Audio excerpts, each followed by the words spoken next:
Tar. Dah, dah, ayo, gas. Assalamualaikum warahmatullahi wabarakatuh. Kami Waalaikumsalam. dari kelompok 2 Farmakoterapi akan mempresentasikan tugas. Di sini kami dari kelompok 1 eh, bersama rekan-rekan saya Sylvia Khairunnisa, dan ada rekan saya Fisnai Faradina dan Fitri Abdillah dari kelas FM 23A. Ini kita akan mempresentasikan penyakit rinitis.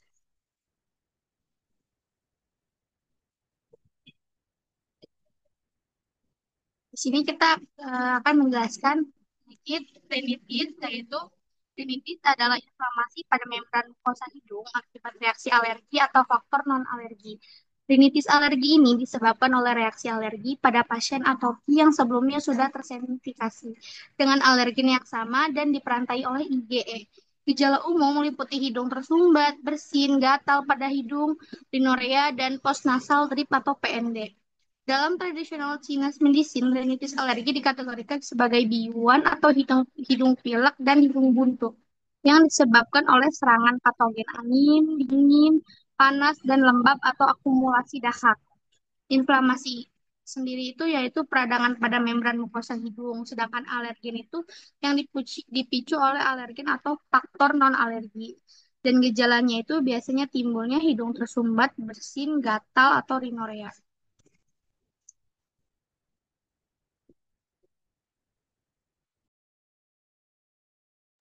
Mekanisme terjadinya rinitis yaitu melibatkan pelepasan mediator inflamasi seperti prostaglandin D2, trikotrin, brankidin, dan sitokin.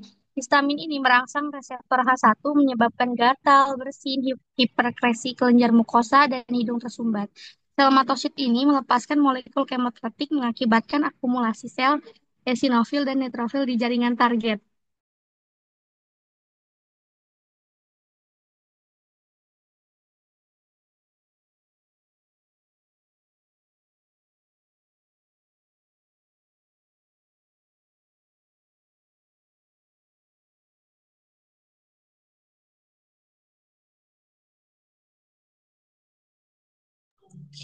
Oke, reaksi alergi juga fase lambat ditandai dengan penambahan sel inflamasi dan peningkatan sitokin.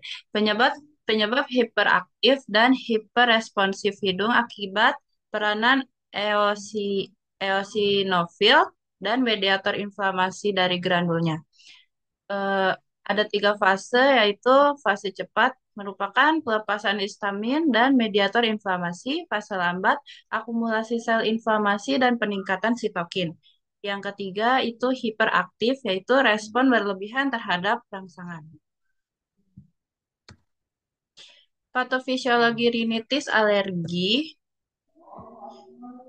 yaitu rinitis alergi adalah penyakit inflamasi yang dimulai dengan tahap sensitivitas dan diikuti oleh tahap provokasi atau reaksi alergi. Reaksi alergi dibagi menjadi fase cepat, yaitu berlangsung hingga 1 jam setelah kontak dengan alergen, dan fase lambat berlangsung 2 sampai 4 jam dengan puncak 6 sampai 8 jam setelah paparan.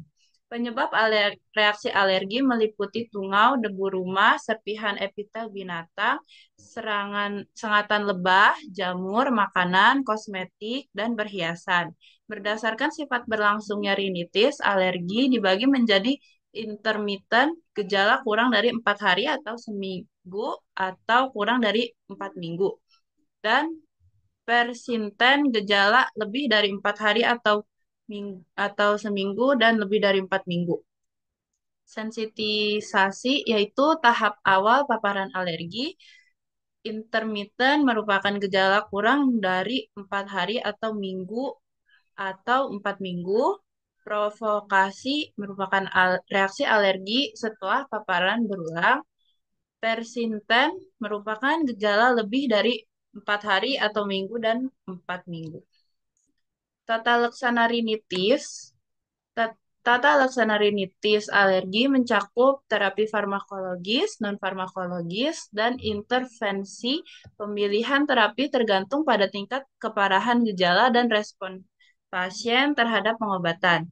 Iri- Iritasi hidung dengan larutan selin isotonik efektif dalam mengurangi gejala seperti hidung tersumbat dan bersin.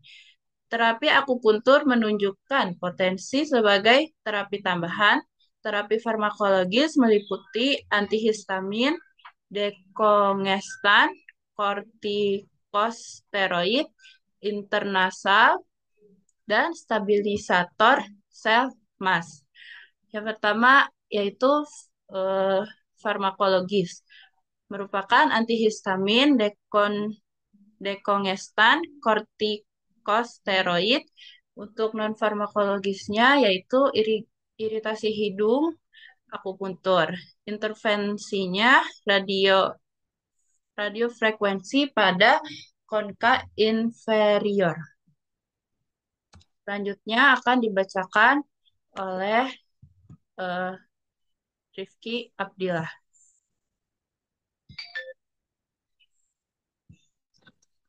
Baik, saya lanjutkan. Selanjutnya itu adalah terapi kombinasi dan radiofrekuensi. Kombinasi beberapa terapi dapat memberikan hasil yang lebih efektif dalam mengurangi gejala rinitis alergi.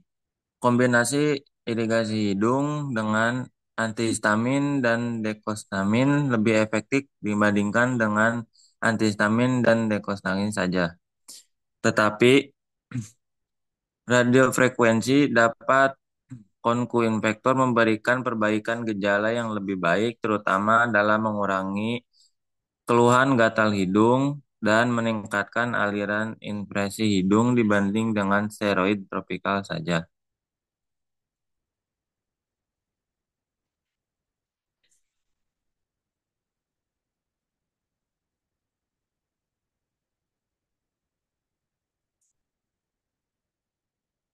Kesimpulannya, rinitis alergi adalah kondisi inflamasi pada mukosa hidung yang dipicu oleh paparan alergi dan diperantarai oleh IgE dengan gejala seperti bersin, hidung tersumbat, rinore, dan gatal pada hidung.